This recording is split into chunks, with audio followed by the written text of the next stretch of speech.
Can you give our audience maybe some just general tips on how to market their herbal products better? Sure. Yeah, totally. So if you're an herbal product maker and you're wanting to market your products, a few tips that I would have. First off, so we offer at Herbal Content Cottage, we offer both copywriting and photography. So let's kind of focus on copywriting first, maybe, and we can kind of talk about some of those tips. Writing can be hard if it's not your thing. Like, I totally get it. A lot of our clients struggle with doing their own writing. And over the years, one of the big tips that I share with folks is to read your copy out loud to yourself. I think when you read something out loud, you can get a better feel for, does it sound conversational? Is it too stiff? Is it too long? And I really think reading something out loud after you write it can be really, really helpful. I would also recommend we use a free tool called Grammarly on a lot of the writing we do. Have you ever used that, Mason? Have you heard of it? I have heard of it. I've seen commercials for it, and it looks like it's very effective. I've never used it though. Yeah, it's awesome. It's kind of like if you were to take the spell check that we've all used before, but also it applies to grammar and it helps you write things in a way that's a lot more like consistent. Concise, a lot Mhm. more like concise and just like, get your point out there. So if you struggle with writing, I would look into that app. It really helps you clean it up, get it really professional.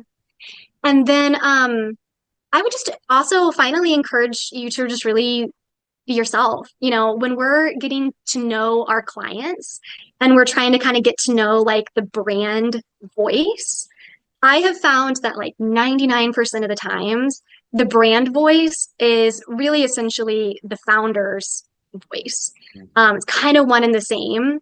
And so just honor that. If you're really silly and goofy and you're cracking jokes all the time, have fun in your copy, like bring that into your brand. Don't feel like you have to be overly like stiff or professional. In fact, we're seeing more and more that the best copy is short, it's concise. People have very short attention spans these days. We oftentimes, when my team and I are writing, we'll write the copy, we'll get it all out, and then we'll go through and we'll try to figure out can any of this be turned into bullet points or just a headline or like how can you break it up? People have like really short attention spans. So I would just say keep it short, keep it fun, Mm. and be yourself. And then when it comes to the visual side of things, capturing products, if you're doing it yourself, oh my God, there's like so much to say about this. I'm almost wondering like, like what's the most helpful? Um, Depending on where you're starting, just one thing that can be really tricky with capturing your images can be having it just look really professional. And I would just encourage you, even if you have a phone, phones are amazing. iPhones take great photos. Like, do not feel like you have to go invest in some fancy camera to share photos of your product or even your service. Like, you do not have to. And what I would do is I would take your product, take your phone, walk around your house and look for a window where there's nice, pretty natural light streaming in. And then pull over like a coffee table or a desk, put your product on it, figure out what angle you need to get to really see the label very clearly. And then just pull in between one and three other like props, like items. Mm. Fresh flowers are really good. A little, vase with some flowers, a linen textile. It's amazing the difference that like a linen napkin can make Yeah. in a photo. It just softens it up and gives it like a really cozy vibe. We actually have a whole list over on the Herbal Content Cottage website right now of my 65 of my favorite herbal props. Oh, wow. Things that you can grab around your house, yeah, to give it that herbal vibe. And there's any herbs, your mortar and pestle, spoons, bowls, all these things just help kind of give context that this is an herbal product. And you can just kind of situate those things in the scene, off to the side, a little bit behind it, and you're going to start seeing your photos get a more professional feel pretty quickly. So you said that list is available on your website? Yep, yeah, herbalcontentcottage.com. It's currently set up as just a pop-up. So just Okay. come to our site and within a few minutes you'll get or a few seconds really, you'll get prompted to download it if you want to check it out. Oh, that's a rad resource. So I suppose it's almost unavoidable, but I'm curious, what are your thoughts on maybe going to other herbal product Instagram pages and kind of like seeing, kind of being inspired and almost, trying to, I don't know if, have you heard the term steal like an artist? I have, yeah, totally. And I think that's totally fine. Like what you want to do, we all have to go find inspiration, Yeah. right? And we're all constantly consuming content that is going to inspire us and affect our decisions. And I think really what it comes down to is, if you find an image that you really love and you think, oh my God, I want to create this, I want this vibe, just ask yourself, what are ways that I can make little changes to make it more original to myself or my brand? Trying to think of an example, like let's say, maybe you love this photo that has a big vase of sunflowers in the background, and you love the pops of yellow. So, maybe you can just swap in like a different yellow flower, a different colored vase, a different colored background, swapping in just nuance changes Yeah. to help make it your own, I think can be really helpful. But, we all start off by, consuming other people's stuff and trying to recreate it. And I especially think if you're just doing it as like a practice, like if you're at home and you're just trying to practice, recreate all you want. That's how you kind of get to feel for how it works. And then you can also just give credit. I think if you decide to post it on Instagram or on social media, you can always just say like, had a great time styling this and I was inspired by at whoever, to get the vibe. And then they'll appreciate that. And then that takes away any sort of like, weirdness, I think. That's a great suggestion. Yeah, if you're gonna completely outright copy someone, you should probably at least give them credit. Yeah. Years ago, we had one photographer at Mountain Rose Herbs, and they had a very distinct style, and it was cool to see Amanda kind of take over. And it was still the Mountain Rose Herbs brand, but you could just tell that was her signature. And as I mentioned to you before, Amanda just always like gushes over your style, your photography and colors that you use, and just like your logo and branding. And I looked at her and I was like, Amanda, you like it so much because it probably reminds you of your style. Like, yeah, I love her style too. Yeah, totally. Yeah, for sure. But I think that's really cool. You're both unique. You Yeah. both create your own stuff, but it's and especially to like say someone on your guys' level, like you definitely do have your own nuances, and that's why I brought up the previous photographer and designer at Mountain Rose, because that you just have your own thumbprint on it. But yeah, I love those suggestions. I did want to kind of go back to the copywriting for a second. How do you feel about this? Because I've been doing this for a while now, writing as opposed to like big chunks of paragraphs. I almost split up things like every sentence or two, and I even do that in my emails, and I feel like it's almost more digestible and readable that way. 100%. Yes. Even down, like you said, like I think when we were in school growing up, we were taught that a paragraph is like 3 to 4 sentences. And now when we're writing, I'll make a paragraph like one sentence. We also do a lot of, if you have something that you really want people to see, then use those tools like bold, bold those words or underline it, or take that sentence and bump up the font size way big so that like, it really stands out. We use Squarespace for our Herbal Content Cottage website, and they actually just released a new feature that I was like really nerding out about, where you can highlight you can circle text now, which I love. It looks really cool on websites. It really stands out. So I totally agree. I'm glad to hear you guys are doing that. We do that too. And I think a lot of it just comes down to the fact that people have shorter and shorter attention spans. We're scrolling real quick, jumping around, and just saying what you need to say really, really clearly, grabbing that attention. And then another really important part of that is to then include a really very obvious little box or button or something that people can click on. to actually go through and, make that sale, buy that product, sign up for your newsletter list. Those are called call to action or CTA buttons. And the more of those you can sprinkle in your newsletter, your blog post, your website copy, like be liberal with those because that's how people actually, do it. That's how they sign up. That's how they make a purchase. And that's your ultimate goal. Yeah, CTA is very important. So just fun fact, HerbRally's on Squarespace too, always has been. Yeah, Nice. I love them. I saw something on your website where you circled like you had all these two lists of things and you kind of circled which ones were your preference. Hmm. It was like ocean woods and you like did meadow or something like that. Yeah. I Yes. I only bring it up because I thought that was cool, first of all, but second of all, is that the circle feature you're talking about? No, that is like a graphic that we made Okay. with I have to give mad props to Jess Madsen of the Wildcraft Studio.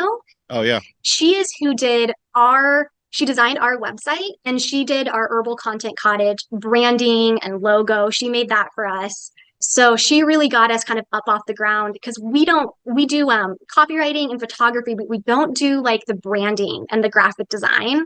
So huge props to Jess. If anyone's listening to this and they actually need a Squarespace or need a website or labels or branding, Jess is my go-to gal. I recommend her to everyone. Wildcraft Studio, that's based in Oregon, is it not? She's in Tacoma. Oh, okay. I totally know that brand. That's cool that she did that for you. Yeah, she's great. So, is there anything else regarding photography or copywriting, or that's a pretty good primer, I'd say? I mean, the only other thing that I think is worth mentioning is this is like a general marketing tip, is to like really I encourage anyone who's listening to really, really pay attention to your newsletter list. I think it's really easy for folks to get wrapped up in social media. How many followers do I have? How many likes did I get? It's easy because it's like a quick gratification. But what we often tell our clients is that social media is kind of like the handshake. Like that's, hey, nice to meet you. This is who we are. This is what we're about. But then the actual transactions, the purchases, the things that really like move your business along are so much more likely to take place via newsletters.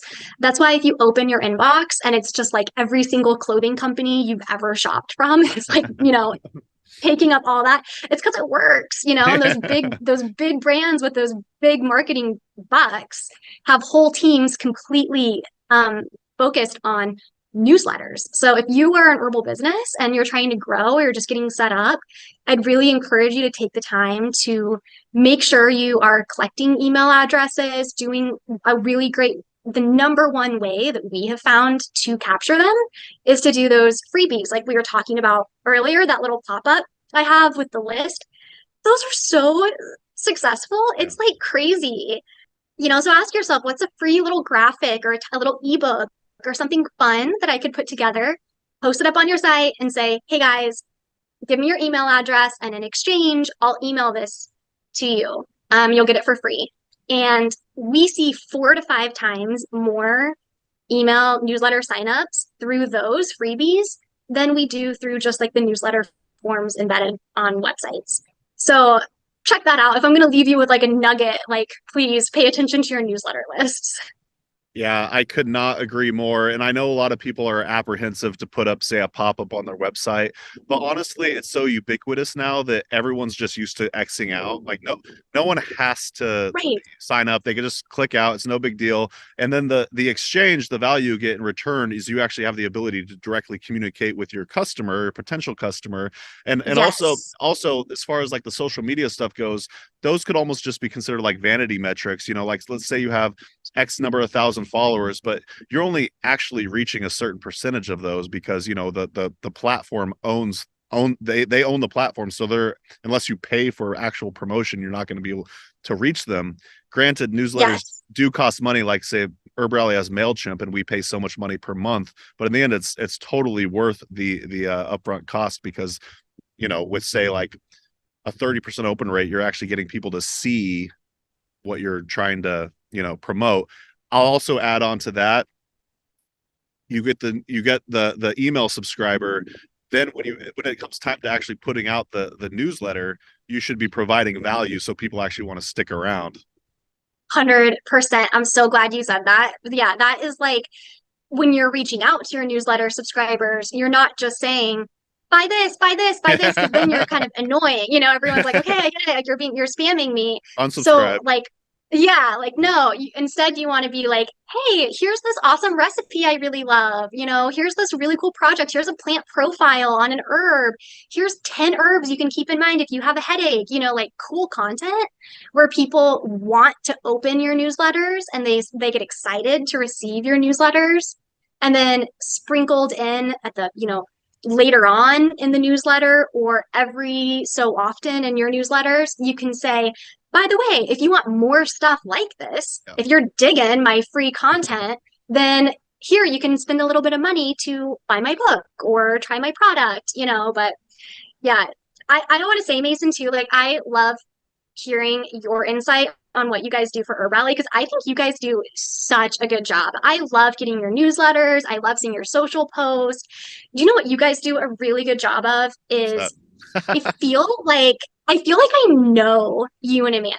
Like I literally, I could be like, hey, what's up, bestie? And you're like, we haven't talked in like 10 years. But like that is like an ultimate goal for marketing is that your clients feel like they know you and that they can trust you and they like you. And you guys do such a good job of that. I want to give you like mad props. well, thank you.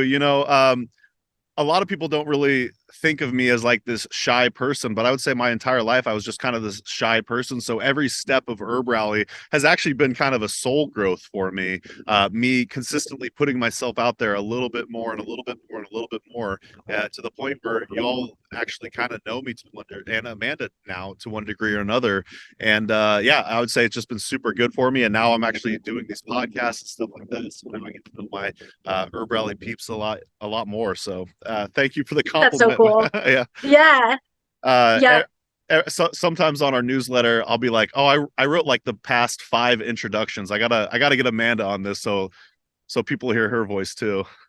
Yeah. Well, you guys do a good job of intermingling like enough personal stuff where people feel like they know what's going on in your life. Like you just posted about that. Like I know you guys just adopted a cat and like that's awesome. Like it makes me feel like I know you guys and I know what you're up to. And people are so much more likely to invest in a brand and support a brand when they feel like they know the people who are behind it. So people can look at you guys and they can be like, okay, here's an example of someone who's really doing this well.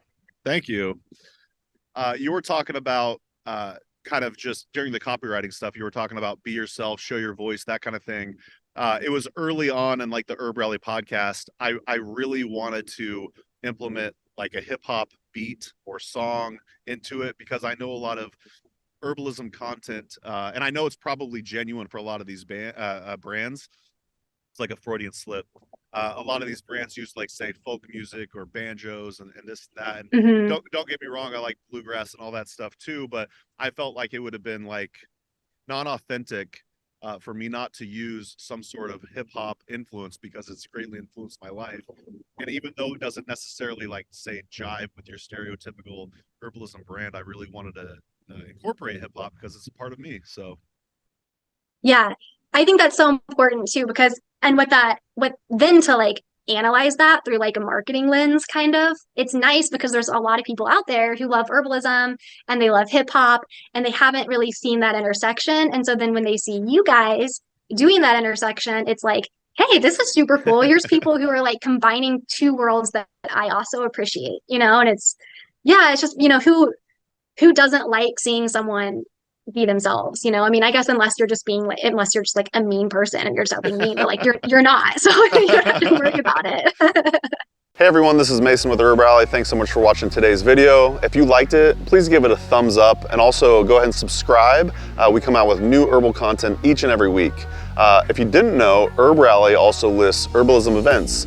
We list herbalism events chronologically. We list them also by state. So you can just go ahead and search by Oregon or Wisconsin or wherever you live, you can find out what herbalism events are happening in your neck of the woods. We also list herbalism events, virtual herbal events. So if you can't make it to an in-person conference or plant walk, we list lots of virtual events as well. To find out more, you could go to herbrally.com/events or herbrally.com/virtual. But if you can help it, I would highly recommend trying to go to an herbalism conference. Those are some of the best learning experiences I've ever had, and that's where you can find different herbal teachers, and then maybe you could perhaps take their apprenticeship. But yeah, just do what you can. Get out there and learn about the herbs, you know, like yarrow, dandelion, corn, you know, all the above, like all the medicinal herbs, and we'll see you out there. Hope to see you at an herb conference. All right, bye.